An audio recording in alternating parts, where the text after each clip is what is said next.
712 centimeters in feet?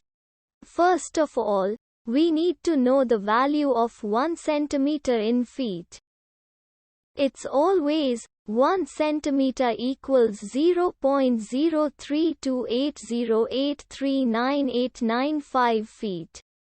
Now we have to multiply 0.03280839895 by 712. Therefore, 712 centimeters times 0.03280839895 feet equals 23.35958000524 feet. So, in other words, 712 centimeters equals 23.35958000524 feet.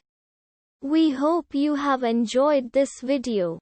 Please like and subscribe to our channel for more videos like this.